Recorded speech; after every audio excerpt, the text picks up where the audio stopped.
Overbrook was a public institution and remained so even after it was abandoned. When flocks of adventure seekers illicitly descended on the old asylum and became familiar with ancient corridors, now theirs, as it had once belonged to others before them. Those patients who ruled the wards in a different way, who bullied and strong-armed other patients, dominant inmates who intimidated nurses, guards, and doctors, arrogant, sick men who thought themselves kings of Overbrook, but who are now dead and gone, like other kings of other things that have passed from this earth. And from the new breed of trespassing kids, there were definitely a few standouts, who had a little more tact and sensibility than their mostly pompous peers, who through no fault of their own had never experienced the white bricks of the Essex Mountain Sanatorium, because they came of age just as Overbrook was lapsing into full abandonment. But guys like me, who had been infiltrating the asylum for many years before it was even closed, did not necessarily welcome the new clique, who very seriously declare themselves to be urban explorers and claim to own Overbrook, despite having just arrived at the very end of Overbrook's timeline.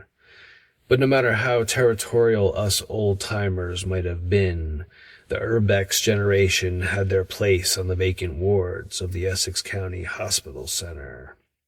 Some truly amazing photography, videos, and written material has emerged from the abandoned sanitarium, proving that the old asylum is still a public institution, and that there is no one king or queen of Overbrook, only brothers and sisters who still believe in breaking rules and taking risks, just for the fun of it.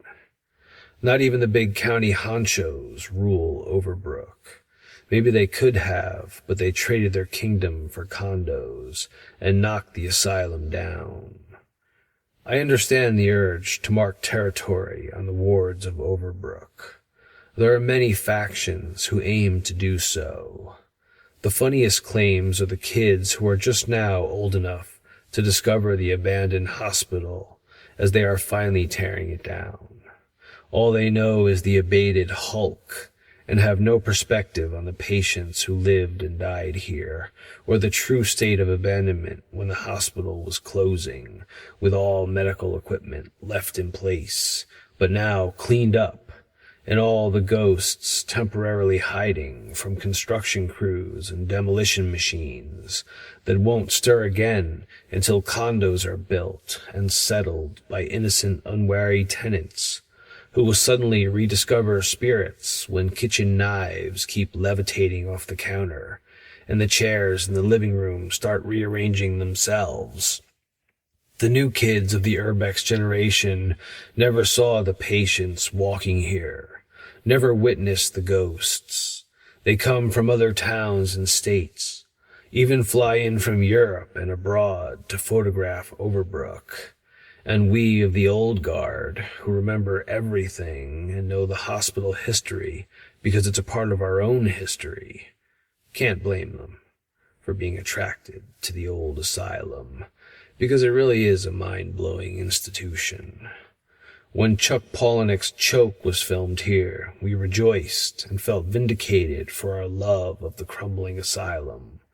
When Corrado Soprano ended up in an Overbrook day room and Tony came to visit, we nearly leapt out of our seats with joy that a show so amazingly awesome would glorify our asylum and perfectly capture the spooky mood of the hospital in the series finale. And yeah, we weren't so happy about the Ghost Hunters episode because it was incredibly lame and actually tarnished the legacy of real ghosts with their fake reality TV nonsense. But still, who can blame them for wanting to film here? If any place on earth is haunted, it's gotta be Overbrook. 10,000 people died here, between those red brick walls, in this public institution that remains a public institution even though it is closed and off limits and being demolished. So remember, kids, and old-timers alike, no matter how many times you've walked those halls, no matter how intimate you are with the tunnel system, no matter what you think you know about the Essex County Hospital Center, you cannot claim territory in the old asylum. You do not have more or less clout than the patients, the police, or the trespassers who came before you. There is no king of Overbrook. We are the public. Overbrook is ours.